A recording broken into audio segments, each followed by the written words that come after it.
তাই বলছেন আল্লাহ ওই 80 কাতার ভেতরে এটা হলো শহীদের বিবির কাতার, এটা হলো শহীদের মায়ের কাতার, এটা হলো শহীদের বাবার কাতার। আমি জানো শহীদের মায়েরা যেই কাতারে দাঁড়াবে ওই কাতারে যেন লাইনে দাঁড়াবার সুযোগ পাই গো আল্লাহ। এই বলে আল্লাহর কাছে দোয়া চাইছে বাবা। আব্দুল হক কারবালার ময়দানে নেমে গেছে, আওয়াজ দিল ও ইয়াজিদের দলেরা এবার আয় যুদ্ধের ময়দান আয়। বাপের যদি বেটা হয়, মায়ের যদি দুগ্ধ পান করে থাকি, এবার যুদ্ধের ময়দানে নাও, নাম আমার আব্দুল ওয়াহাব। এবার তোদের আমি যুদ্ধের স্বাদ মিটিয়ে দেবো।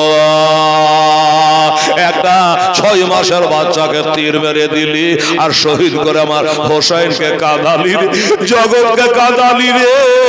ওরে ইয়াজিদের দল 6 মাসের বাচ্চাকে তীর মেরে শহীদ করে দেওয়ার নাম, এর নাম বাহাদুরি নয়। বাপের যদি এক বাপের বেটা হয়, এবার ময়দানে নাও, আমি তোদের যুদ্ধের স্বাদ মিটিয়ে দেব। 22,000 লোক ওরা, আর উনি একা। এরা চিন্তা করছে ব্যাপার কি, আমরা 22,000 খাওয়া পিয়া শক্তিশালী লোক, আর ওই একলাই আমরাকে বাপ তুলে মা তুলে কথা বলছে।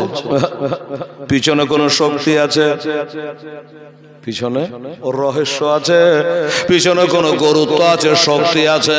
আর শক্তি যদি না থাকে তাহলে আমাদের চ্যালেঞ্জ করবে কি করে? পিছনে শক্তি বোঝা গেল না।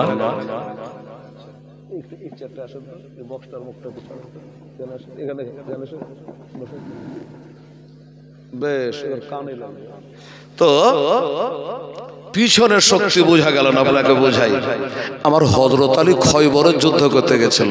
কি বাবা গেছিল কিনা? আমার আলেম সাহেব বসে আছেন। তো খয়বরের যুদ্ধ করতে গিয়ে হাতের ঢাল ভেঙে গেল। তো লোহার পাল্লা কামড়ে কেল্লাতে লাথি মেরে ভেঙে দিয়ে ওটাকে হাতের ঢাল বানিয়ে যুদ্ধ করেছিল হযরত আলী। বিরাট পাল্লা, লোহার পাল্লা।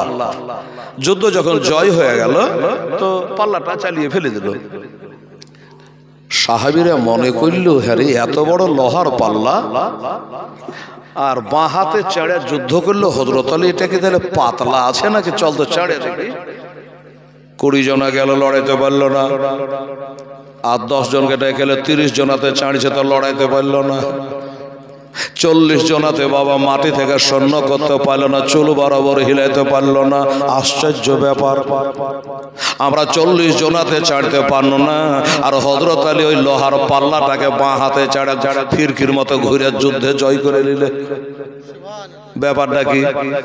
এই হযরত আলী একদিন দুপুরের টাইমে শুকনা জবের রুটিও শুকিয়েছে রে বাবা। আর যারা হাজি আছেন একাটা থাকলে বলবে ঠিক বলছে লাল, এত খরায় এত গরম ওই মক্কা মদিনায় বাবা, তো রুটিটা এত শুকিয়েছে যে দাঁত দিয়ে ভাঙতে পারছেন না, খুব কষ্ট হচ্ছে। একজনে বলছে হুজুর আপনার শক্তি কোথায় গেল? কিসের শক্তি? বলে খয়বরের প্রান্তরে লোহার পাল্লাটাকে হাতে ধরে আপনি যুদ্ধ করেছিলেন, 40 জনাতে হিলাতে পারেনি, যেটাকে আপনি বাঁ হাতে চড়ে যুদ্ধ করেছিলেন। এত গায়ে আপনার শক্তি, আর সামান্য একটা শুকনা জবের রুটি ভাঙতে পারছেন না। আলী কি বলল? আলী বলছে দেখো আজকে শুকনা জবের রুটি ভাঙছি, এটা আমার শক্তিতে, আর সেদিন ওই পাল্লাটা ছেড়েছিলেন নবীর শক্তিতে। জোরে বলে সুবহানাল্লাহ। নবীর শক্তিতে মানে বলে হ্যাঁ, হাত ছিল আমার, তোমরা শক্তিটা দেখতে পাওনি। হাত ছিল আমার আর শক্তি ছিল নবী মুস্তাফা। তাহলে পিছনে যে বলে পিছনের রহস্য আছে, এই দেখেন রহস্য। ইয়াজিদের দলেরা ভাবছে নিশ্চয় পিছনে কোনো রহস্য আছে, নইলে আমরা 22,000 আর সে হলো একা, আমাদের যুদ্ধের আহ্বান করে কোন সাহসে? কি হবে? কেউ ভয় আসে না। একজনকে পাঠিয়ে দিল, যা তো দেখি। আসলে আহতটি করছে না, আসলে কি ব্যাপার? যা একজন চলে আসো, সময় খেলে বাবা তালোয়ার ঘোরাঘুরি করছে। আমার আব্দুল্লাহ বলে কি ব্যাপার? বলে ব্যাপার বুঝলেন না, আপনি যে বারবার যুদ্ধের জন্য ডাকতেছে, আমি আপনার সঙ্গে যুদ্ধ করতে চাই, আপনার সঙ্গে যুদ্ধ করতে চাই। আহারে যুদ্ধ করবি? বলে হ্যাঁ। তোর বাপ মা বেঁচে আছে? বলে আছে। কেন? আব্দুল্লাহ বুঝে তোর বাপ মা বেঁচে আছে? বলে আছে। বলে আমি এখানে থাকছি, যা একটা দৌড় মেরে তোর বাপ মার মুখখানে একবার দেখে গিয়ে যা।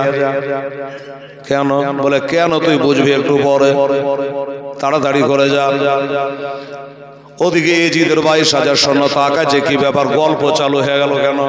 যুদ্ধ করতে পারো যা গল্প আরম্ভ করে দিয়েছে, চিনা জানা আছে না, কি ব্যাপার, দেখা যাক কি হয়। বলছে ভাই আমি মা বাপকে দেখতে যাব না, দেখতে গেলে আমার চাকরি থাকবে না। বলে তোর বাপ মাকে দেখতে গেলে চাকরি থাকবে না, হতভাগা, তোর বাপ মাকে দেখতে গেলি তোর একটা হজের নেকি হয়ে যেত, তাও তুই করবি না। শোন নাম আমার আব্দুল্লাহ, আমি যদি যুদ্ধ চালু করে দিই তাহলে তুই আর চাকরিও করতে পারবি না, আর বাপ মাকেও দেখতে পাবি না। তাই নাকি? বললে ঠিক আছে, চালু করেন যুদ্ধ। আমার আব্দুল্লাহ বলছে আমি হোসেনের লোক, আমি হোসাইনকে মাননেওয়ালা, আমরা আগে অন্যায় করি না। কারবালার মাটি সাক্ষ্য দেবে, আমরা তীর আগে চালাই নাই, আমরা আগে অন্যায় করি না। তবে একটা কথা মনে রেখে দেবি, আমরা কাউকে আগে লাড়ি না, ছুঁই না, অন্যায় করি না। আর আমাদের মারা তো দূরের কথা, কেউ যদি মনে করে একটু ছুঁয়ে নেয় তোর মুন্ডু আর ধরে রাখি না। এত পিল হয় চমকে গেল, বাপরে বলে কি রে, পালিয়ে যাওয়ার রাস্তা নাই। হোসাইনের মাননেওয়ালা আগে লাড়ি না, উঠালো তলোয়ার দিল মেরে। কে? এজিদের দলের লোকটা একটা তালোয়ার তোলে বাবা, একবার মারল আর যেই ঝেড়ে দিয়েছে তালোয়ার, আমার আব্দুল্লাহ মানে বাম হাতে যে ঢাল আছে বাবা, ওই ঢালটা দিয়ে বাবা রুখে নিয়েছে, তার তালোয়ারকে বেকার করে দিয়েছে। আব্দুল্লাহকে আঁচ লাগতে দিল না। আমার আব্দুল্লাহ বলছে তাহলে তুই সামলা, তুই মারলি আমি সামলে নিলাম, এবার আমি মারবো তুই সামলা। বাবা উঠালো তালোয়ার, এসা জোরে একটা তালোয়ার চালালো রে বাবা। এই মুন্ডু ডাকাইটা জানে 10 হাত ধরে পড়লো, জোরে বলে সুবহানাল্লাহ। একদিকে ধর পড়েছে, একদিকে মুন্ডু পড়ে বাবা তড়পা তড়পে আরম্ভ করে দিয়েছে, যা জাহান্নামে চলে যা। আমার হোসেনের দুশমন কোরআন বলছে কুল্লা শালুকু আলাইহি হাজরান ইল্লাল মাওয়াদাতা ফিল কুরবা। কোরআন বলছে তাদেরকে ভালোবাসো, আর তারে বিরোধিতা করার জন্য ময়দানে নেবে তোরাকে জিন্দা রাখবো না। দিয়েছে বাবা তালোয়ার মেরে, অমনি বাবা একদিকে মাথা একদিকে দেহ পড়ে গেছে। এখনো তোড়পান থামলো না, এখনো তালোয়ারে রক্ত ঝরে শেষ হলো না। আর একজন হাজির, আরেকজন হাজির। আমার আব্দুল্লাহ বলে তুই কে? বলে আমি কে? আমি আপনার সঙ্গে যুদ্ধ করব। ই বোকা, যুদ্ধ করতে জানে না, এসে এসে জান দিয়ে দিলে মানে যে খুব বড় মাস্তান, কথা তো বোঝা যাচ্ছে। কিন্তু বাবা ওই কি বলে যে কোম্পানির মাঝে খদর বদুর করে, হ্যাঁ না? ও বাবা খালি ঠেলে বাজে বেশি, কথাই বলে বাবা আহটটি খুব। ও যুদ্ধ জানে না, তার মানে বোঝা যায় ও খুবই যুদ্ধ জানে। বললো এবার যুদ্ধ কাকে বলে তোমাকে দেখিয়ে দেবো, শিখিয়ে দেবো। আমি এজিদকে মাননে বলা, বলে আমি হলো হোসাইনকে মাননে বলা। যুদ্ধ করবি? বলে হ্যাঁ। ঠিক যুদ্ধ করবি, আয়। আচ্ছা বাবা তোর বাড়ি কোথায়? এই তোর বাড়ি কোথায়? বলছো বাড়ি হলো আমার তুর্কিস্তান।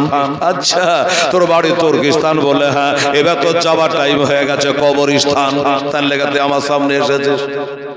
বাড়ি হলো তুর্কিস্তান, টাইম হয়ে গেছে, এবার কবর যাবার কবরস্থান। বাবারে উঠালো তালোয়ার দিল মেরে, একে তালোয়ারে তার মাজার উপরে তালোয়ার মেরে 2 খান করে ফেলে দিয়েছে। এমনি করে মারতে মারতে বাবা কেতাবে লিখছে 40 জনকে বাবা একই সুরে একই তালে একই তালোয়ারে মেরে বাবা লাশের ঢেরি লাগিয়ে দিয়েছে।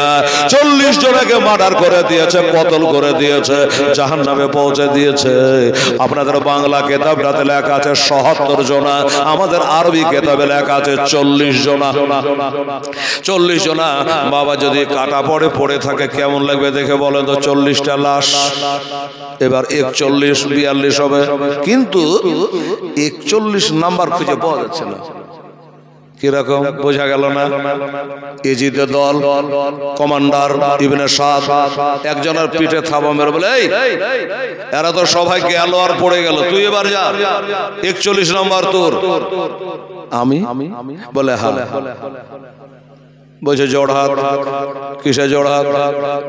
বলছে দরকার হলে আমার নাম খাতা থেকে কেটে দেন তাও ভালো, কিন্তু আব্দুল ওয়াহাবের মোকাবিলায় আমি নামবো না। কারণ চোখে দেখছে যে গেল সে ঘুরলো না, আমি গেলেও ঘুরবো না, দরকার নেই, চাকরি করবো না। যাবি না? বলো না। আর একজনকে বলে তুই যা। বলে আমি এ মাসের বেতন আমাকে দিয়েন না, তাও ভালো, বেতন নিব না। কিন্তু ওই আব্দুল ওয়াহাবের মোকাবিলাতে আমি নামবো না। যে গেল সে ঘিরল না, তার মানে আমিও ফিরব না, আমিও ঘরে আসবো না। বাবা গো, আমার মা বোনেরা, কি বলছেন আমার ভাইজানেরা, আব্বা জানেরা গো, এবার বললো কি কেউ যেন আসছে না। আসতে যখন রাজি হলো না, আমার আব্দুল ওয়াহাব বলল তাহলে শুধু শুধু সময় নষ্ট করে লাভ হবে না। এই এজিদের দলেরা, আমি চললাম, আমি যাই, তোরা কি আমার মোকাবিলা করবি, আমার সঙ্গে কেডা লড়াই করবি, তোরা রেডি হ। আর এই টাইম খানে গিয়া আমার মাকে একবার দেখে আসে, একবার আমার মাকে দেখে আসে, আর আমি আবার যুদ্ধে নামবো।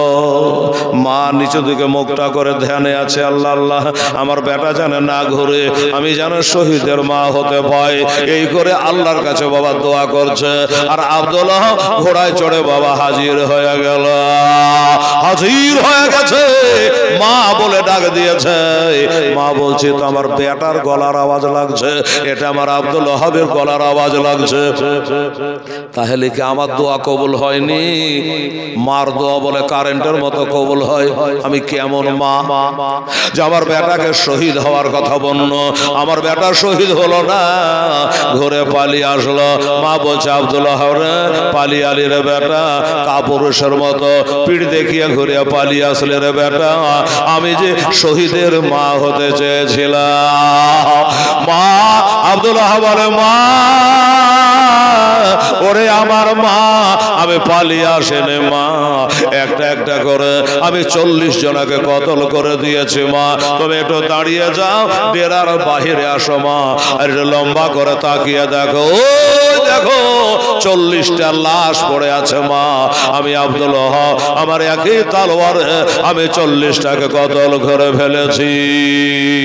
আমি হয়তো আসতাম না, আমার মোকাবিলাতে কেউ আসতে চাইছে না মা, আমার মোকাবিলায় কেউ যখন নামলো না, তাই একবার তোমাকে দেখতে আনো গো মা। ওই যে হাদিসটা মা নবী বলেছে, একবার মাকে দেখলেন একটা হজের নেকি হয়, তাই একবার তোমাকে দেখার জন্য এলাম।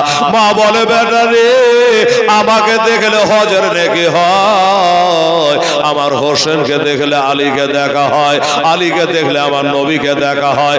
আমার নবী বলেছে মান রানী ভগত আল্লাহ, তোমরা কেউ যদি আল্লাহকে দেখতে চাও, আল্লাহ দেখা তোমার দ্বারা সম্ভব হবে না, আমাকে দেখে নাও, আমি আল্লাহ দেখা নবী, আমাকে দেখলে তোমাদের আল্লাহ দেখা হবে। अरे मोहम्मद तो खोदा नहीं बल्कि खोदा से वो जुदा नहीं है। এই জন্য বললো যাও যাও আমার হোসেনকে একবার দেখা করে না। পাশের ডেরাতে গেল বাবা, হোসেনকে দেখা করলো। হুজুর আমি যুদ্ধের ময়দানে গিয়েছিলাম, 40 জনাকে কতল করে ফেলেছি, আমার মোকাবিলা তার কেউ আসতে চায় না হুজুর। তাই একটা কথা বলে হুজুর, সেই কথাটা হলো এটা, আমি এবার যুদ্ধে চলে যাব হুজুর, আর হয়তো আসবো না। তবে হুজুর গো 40টা মানুষকে কতল করতে শক্তি কতটা লেগেছে হুজুর, আমার শক্তি যে শেষ হয়ে যাচ্ছে হুজুর। হুজুর একটু পানি পান করাতে আমাকে যদি পারতেন, এক পেয়ালা পানি যদি পান করাতে পারতেন হুজুর, তাহলে আপনাকে কারবালায় নামতে হতো না, আমি একা 22,000কে কতল করে ফেলতাম। আবার হোসাইন টানবের বুক খারে দিয়ে বলছে আব্দুল ওয়াহাব রে, পানি দিতে পারলাম না রে বেটা, আব্দুল ওয়াহাব রে আমি তোদের নেতারে, আমি 12 ইমামের এক ইমাম, আমি ইমাম জাহারে, আমি ইমাম হোসেন নবীর নাতিরে, আমি যে মা ফতেমার বেটারে, শেরে খোদার লাল রে। পানি তোকে দিতে পারলাম না বেটা, তবে একটা কথা দিতে পারলাম। সেই কথাটা হলো কি, বলে আমি যেন জল জল করে দেখতে পাচ্ছি রে আব্দুল হক, অল্প সময়ের ভিতরে তুই জামে শাহাদাত পান করবি রে। আমি জল জল করে দেখতে পাচ্ছি রে, তুই শহীদ হয়ে যাবি রে। আর শহীদ হয়ে গিয়া ওই পুরীতে গিয়া হাউজে কাউসারের পানি পান করবি রে আব্দুল হক রে। হাউজে কাউসারের পানি একবার যদি পান করে নি, তাহলে 50,000 বছর আর পিয়াসা লাগবে না।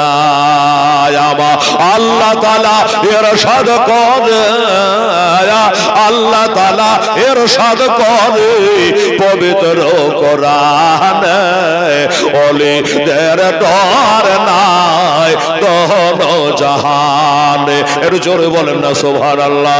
আমার আল্লাহ তাআলা ইরশাদ করে, আল্লাহ তাআলা ইরশাদ করে পবিত্র কোরআনে, ওলিদের ডর নাই দোনো জাহানে, দোনো জাহানে।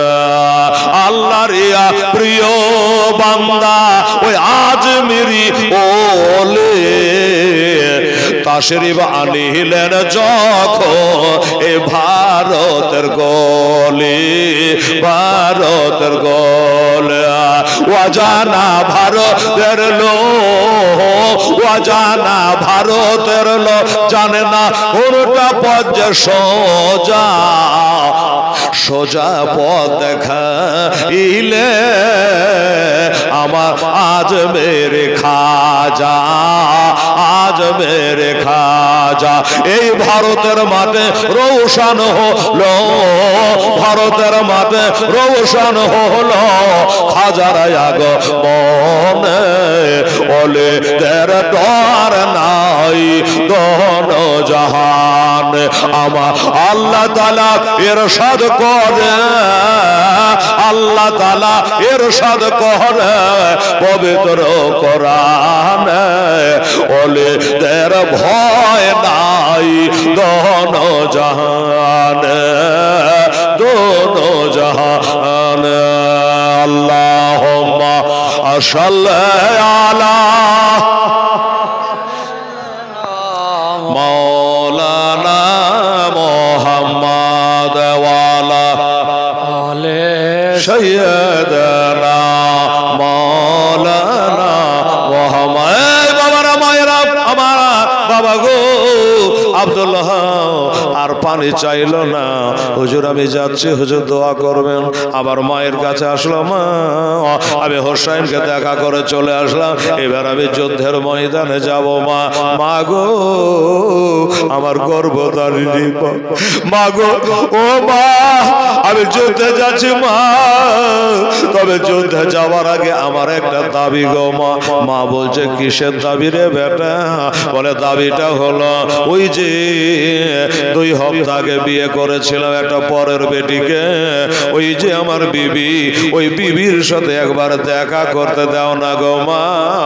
এবার গেলে আমি আর ঘুরে আসবো না, আমি এবার গেলে আর ফিরে আসবো না মা। আমি যাব আর মোহরানাটা মাপ লিব, জীবনের শেষ দেখা একবার দেখব। মা বলছে বেটা বারবার করে তোর ওই কথাটা মনে পড়ে যাচ্ছে, বিবিকে দেখা করার জন্য যাবি, তো বেটারে যখন বারবার করে বলছিস তো যা, আমি তোকে অর্ডার দিলাম, কিন্তু যেন ঘোড়া থেকে নামবি না, ঘোড়া থেকে নামবি না, ওই ডেরার গেটের মুখে যাবি আর ঘোড়াতে চড়ে চড়ে একবার বিবিকে দেখে লিয়া তুই যুদ্ধের ময়দানে যাবি। হ্যাঁ রে বেটা তুই যুদ্ধের ময়দান থেকে ঘুরে আসবি না, এটা আগাম জানলি কি করে? গায়েবী খবর তুই জানলি কি করে? বলছে মা গো আমার আন্দাজ গো মা, ওই যে 40টা লোককে আমি কতল করে ফেলেছি, ওতে কারো বাবা আছে কারো বেটা আছে, আমি যার বেটাকে কতল করে এসেছি তার বাপ রেডি হয়ে গেছে, আমি গেলে ছাড়বে না মা। কথার কথা বলছে, আমি যার বাবাকে কতল করেছি তার বেটা তালোয়ারের শান দিয়ে রেডি হয়ে গেছে মা, আমি গেলে একবার আমাকে কতল করে দেবে মা, আমি আর ঘুরে আসব না। তখন মা বলল আচ্ছা যা, তুই যখন এমনি করে বললি তো যা, একবার তোর বিবির সঙ্গে দেখা করে বেটা, কিন্তু জানো ঘোড়া থেকে নামবি না, ঘোড়া থেকে নামবি না, ঘোড়া থেকে একবার দেখা করলে। বাবা গো একটা আলাদা ঘটনা বলছি, মা ইব্রাহিম নবী আলাইহিস সালামের নাম তো আমরা শুনেছি, জাতির পিতা ইব্রাহিম। বিবি সারাকে বলেছিল বিবি গো আমার হাজেরাকে বনবাসে দিয়ে এসেছি, আমার ইসমাইল নবীকে বনবাসে দিয়েছি আল্লাহর হুকুমে, তাই অনেক দিন হয়ে গেল আমার মন জানে কাঁদে গো, আমার আদরের বেটা 90 বছর বয়সে বেটা পেয়েছিলাম, আদরের বেটা হাজেরাকে বনবাসে দিয়েছে, তাই হাজেরার কথা যেন বারবার মনে পড়ে, তাই আমি একটু মক্কা শরীফে যাব। ইব্রাহিম নবী আলাইহিস সালাম বলছে আমি যাব আর একবার বিবিকে দেখা করব। সারা বলেছিল স্বামী গো ইব্রাহিম নবী আপনি যাবেন, যাও আপনার বিবির সাথে দেখা করবেন, করেন তো খবরদার জানে ঘোড়া থেকে নামবেন না। মা যেমন বলো বেটাকে, তো বিবি সারা বলেছিল ইব্রাহিম নবীকে হাজেরাকে দেখতে যাবেন, জান কে ঘোড়া থেকে নামবেন না। ঠিক আছে, চলে গেলেন মক্কা শরীফে। যাচ্ছে তো বাজার পাল্টে গেছে। বাবা আপনাদের রোডটা কেমন ছিল, এখন কেমন অসার হয়েছে? যারা দেখেন তারা ভাবছে এরকমই ছিল বোধহয়। বাবা গো আমার ইব্রাহিম নবী যাচ্ছে তো বাজার হাট দোকান ওর বাড়ি গাড়ি অনেক হয়ে গেছে, চিনা যায় না, পুছে পাছে বাবা কথাই বলে মানো বাবা পুছে পাছে দিল্লি থেকে ঢাকা চলে যায়। একজনকে জিজ্ঞাসা করলে বাবা এখানে ইসমাইল নবীর বাড়ি কোনটা, হাজেরার বাড়ি কোনটা, খোঁজে খোঁজে গেল, এবার হাজেরার বাড়ির দুয়ারে পৌঁছে গেল। হাজেরা হাজেরা বলে যেমন ডাক দেওয়া অমনি বিবি হাজেরা বলে আরে এটা তো আমার স্বামীর গলার আওয়াজ, এটা আমার স্বামীর গলার আওয়াজ, কতদিন হয়ে গেল আমার স্বামী আমার ছোট্ট বেটাটাকে রেখে দিয়ে চলে গেছে, আজকে দেখা করার জন্য এসেছে। মা হাজারা বাড়িয়ে দেখছে আইডিয়া ঠিকই আছে, সত্যি তার স্বামী ইব্রাহিম আলাইহিস সালাম। বলুন স্বামীকে দেখে এবার বিবির মুন্ডা কেমন ছকবাক করবে, কতদিন পরে স্বামীর সঙ্গে দেখা। স্বামী গো একটু ঘোড়া থেকে নামে আপনার হাত পাটা ধুইয়ে দিয়ে একটু সেবা করি। ইব্রাহিম নবী বলছেন ও হাজেরা এ ঘোড়ার উপর থেকে দেখে নাও, আমার ঘোড়া থেকে নামা হবে না। কে না হবে না ওটা বলা যাচ্ছে না, বললে ভেজাল। বলে ওইটাই তোমার তাহলে ভালো বিবি, আমি খারাপ, ওইটার হুকুমই চলো গা। বলবে কি বলবে না? কে না নামবো না ওটা কথা নয়। বিবিকে যে আমি নবী হয়ে কথা দিয়েছি আমি ঘোড়া থেকে নামবো না, বিবি রে আমি ঘোড়া থেকে নামবো না, এখান থেকে সেবা করে নাও। বাবা এবার আনলো আবে জমজমের পানি, আবে জমজমের পানি আমার হাজী সাহেবেরা আনে, আমরাও এনেছিলাম বাবা। এবার আবে জমজমের পানিটা দাঁড়িয়ে পান করতে হয়। একজন বলছে হেলাল রে দুনিয়ার পানি বসে বসে খাইতে হয়, আবে জমজমেরটা দাঁড়িয়ে কেন পান করতে হয়? না বাবা শুধু আবে জমজমের পানি নাই, ওযু করে বেঁচে যাওয়া পানিটাও দাঁড়িয়ে পান করতে হয়, হয় না? হয়। এখন তার বদনা তো ওযু কে করে? ট্যাপ ঘুরিয়ে দিছে, লাগবে 1 কেজি পানি 10 কেজি পুড়িয়ে দিলে। এই ওটা বন্ধ করে ওই মাথা মাসা কন্যা রে বাপতি পানি পেয়েছিস? ও যে চাচা টাঙ্কি লোড ঘুরিয়ে দিলে দে ওযু করছে, গল্প করছে, মাথা মাসা করছে, পানি পড়েই যাচ্ছে। আর আগে বদনা নিয়ে বদনা তো হয়ে যেত, কত বদনা যে ওযুতে লাগছে তার ইয়ত্তা নেই, পানির হিসাব একদিন লাগবে। বাবা ও আমার আব্বা জানের আমার মা বোনেরা এবার বলল ঠিক আছে হ্যাঁ ওই ওযু করে বেঁচে যাওয়া পানি দাঁড়িয়ে পান করতে হয়, আর এই আবে জমজমের পানিটা দাঁড়িয়ে পান করতে হয়। একজন বলছে কেন হয়? কেনর মানে হলো এইটা, এই আবে জমজমের পানি পানিটা একটা পয়গম্বরের পায়ের ডাবে উঠেছিল, ইসমাইল নবীর পায়ের ডাবে। ওই নবীর ইজ্জতের জন্য দাঁড়িয়ে খাইতে হয়, বুঝে গেলেন মা বোনেরা। আর ওযু করে বাঁচা গেলে পানিটা দাঁড়িয়ে পান করতে হয়। তবে রোজার মাস বাদ দিয়ে হেলাল মলবি বলে গেছে বাঁচা গেলে বলে খাইলতে হয়।